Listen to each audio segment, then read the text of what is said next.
Hello again, Aperture from Rogue Tactics here, and today I'd like to talk about this really random ban list that just happened and its implications on future musket plays. I'm going to start off with what we gained. We gained with the loss of Glow Bulb. Glow Bulb was basically only used for degenerate Materia Beast plays, just making this and being like, oh, you can't use spells.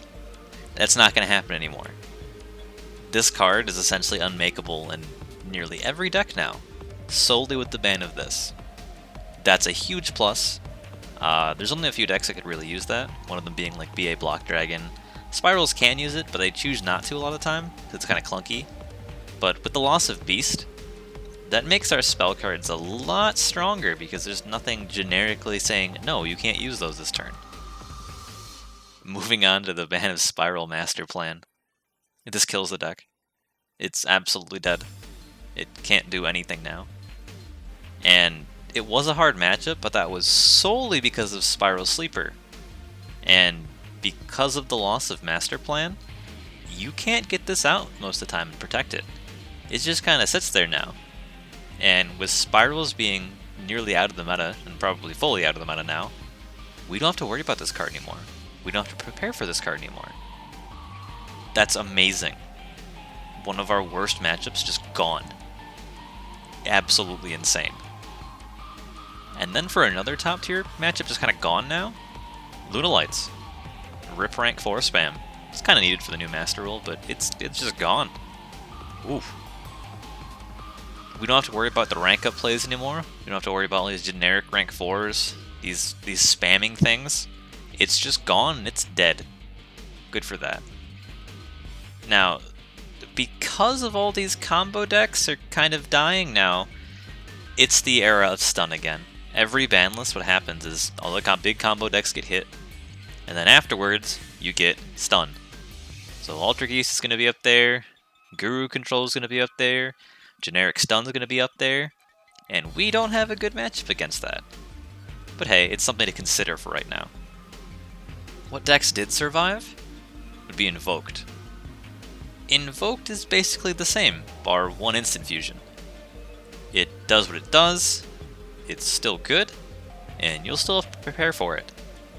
But now that we can just kind of guess what's going to happen, and we don't have to prepare for Spiral Sleeper or Materia Beast, only these generically stupid cards, we can play a lot more outs to these things. And we didn't lose a single power card.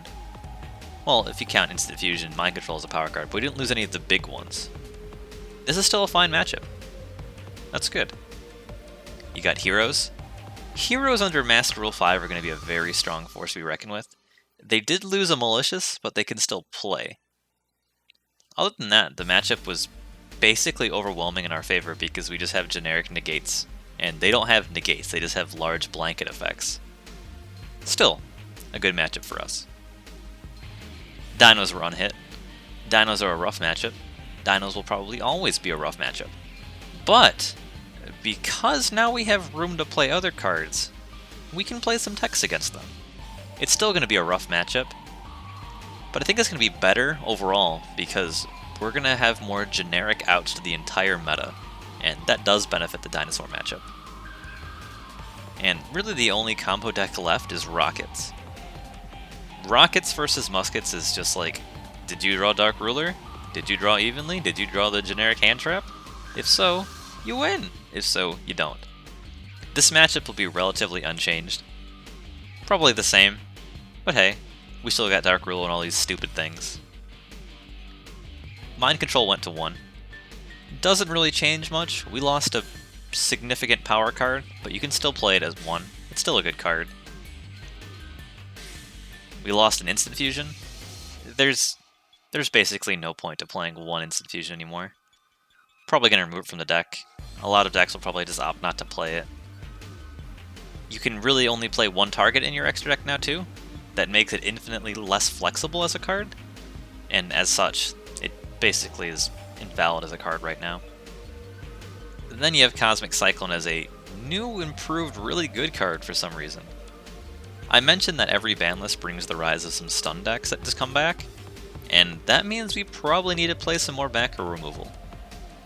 You can always say, oh, play Lightning Storm, play all that stuff, but hey, again, it's Cosmic Cyclone. It's good for what it does. I'd recommend Lightning Storm if it becomes super, super bad with these, but this being a quick play means you can chain it to like Anti-Spell Fragrance or Imperial Order or all those other stupid things. So it's worth considering right now in Muskets. We've been side decking anti-magic arrows for a little bit, and we should still do that. Again, we're worried about stun right now, and stun's going to be very prevalent. Stun loses to this card. This card beats Solemns. You should be 100% siding this card right now. It's a big, big, big strong contender in the meta right now for being just a good stop stun card. Going against some of the combo decks right now and all the hand traps people will be playing, because with less combo decks it becomes more like control, more hand traps, more all these weird kind of variants because people don't know what to play. Called by the Grave is a lot better now. Because people can't build their, haha, I have 20 generic negates and blanket effects, turn 1 board anymore. You can just kind of do whatever you want. And this card becomes a lot better now. It's great against rockets, it's great against dinos, it's great against a lot of the things right now. It's great against heroes. And it's still a solid card. You got Mystic Mine. Mystic Mine was already a good card.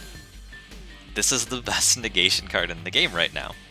Because there's very, very, very, very few things that can out this right now that people are going to be main decking. Unless they start main decking, you know, back row. Like I said, they probably would.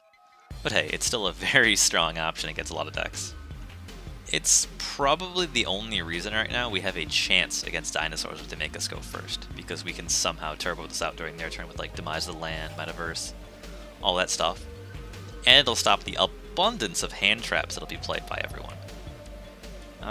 Hand traps, everyone's going to be playing them. I think his Roll and Lockbird is going to die now, so at least you don't have to worry about that. So if you pot Desires, you don't have to worry about them draw and locking you and you just lose the game anymore. So that's good. And this also makes Evenly a very strong card, because Evenly versus Stun is very, very, very strong. It's, honestly, the entire meta right now just kind of removed the combo decks and put the more back row oriented or slower decks up on a pedestal. And us being one of the best turn 2 decks in the entire game benefited immensely from that, because there's no more generic blanket pop effects, no more untargetable things. It's great. And right now, we can basically play whatever we want. Super Poly? Play that, you can, it doesn't matter. There's no like bad targets anymore. People are going to be playing Salamangreat again. It's still a good deck, people have still been playing it anyways. And we have like, what, 3 targets now for that? That's great. You can play your own El Shaddoll construct, you can play your own El Shaddoll whatever, and fuse the Invoker decks. Literally, you can just do that. With these, you can just do whatever you want. Mud Dragon works in this and something. It's absolutely insane how good Super Poly is going to be right now.